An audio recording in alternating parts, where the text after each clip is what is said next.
Hello, bachcho. Let's see this question. The question says, how did the common people react to Nazism?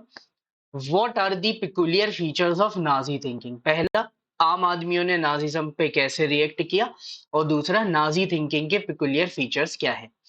तो answer is majority of Germans had faith in Nazism. Mostly जितने German थे उनको Nazism में faith था। They show deep hatred for Jews, Jews से एकदम नफरत करते थे वो लोग। They genuinely believe that Nazism would bring prosperity and improve general wellbeing. देखो, जब आपका 29 का 1929 का ग्रेट इकोनॉमिक डिप्रेशन हुआ तो चीजें खराब हुई। नाजी लोगों ने प्रॉमिस किया कि वो प्रोस्पेरिटी लाएंगे। तो जनरली लोगों यहाँ पे बिलीव करते थे कि हाँ, नाजी आएंगे तो ये प्रोस्पेरिटी लाएंगे और इनकी वेलबींग को इम्प्रूव करेंगे।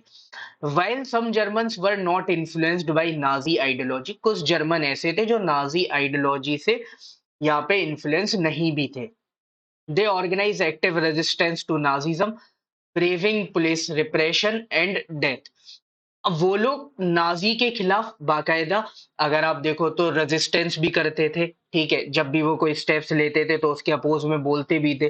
पुलिस पुलिस की जो ब्रुटैलिटी होती थी उसके अपोज में भी बोलते थे। ठीक है, कहीं पे किसी की डेथ हो रही है तो उसको भी प्रिवेंट करने की कोशिश करते थे। तो कुछ लोग ऐसे थे जो इस पर काम करते थे, but the majority of people ऐसे थे कि जो या तो डरे हुए थे, है ना, तो वो किसी भी तरीके के एक्शन नहीं लेते थे, प्रोटेस्ट नहीं करते थे, बोलते नहीं थे। मतलब अगर उनको बुरा भी लग रहा है, उनको लग रहा है कि ये चीज गलत भी हो रही, लेकिन वो वहां पे बोलते नहीं थे। और मेजोरिटी ऑफ जर्मन्स तो लेकिन ऐसे थे कि वो नाजी को सपोर्ट करते थे।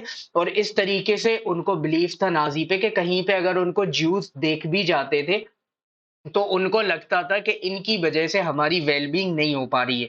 तो अगर उनके नेवर में भी ज्यूज होते थे तो वो उनको सस्पिशियस बोल के वहां की पुलिस को बता देते थे और उनकी किलिंग करा देते थे। इतने एक्सट्रीम लेवल पे उनमें हेट्रेड आ चुकी थी। अब नाजी थिंकिंग के पिकुलियर फीचर्स में क्या है, तो सबसे पहला तो था रेशियल जो हायरार्की है उसमें बिलीव करना, कि मतलब जो जर्मन्स है वो सुपीरियर रेस के हैं, बाकी सारे इंफीरियर रेस के हैं। Second, they believe that not only strongest race would survive and rule.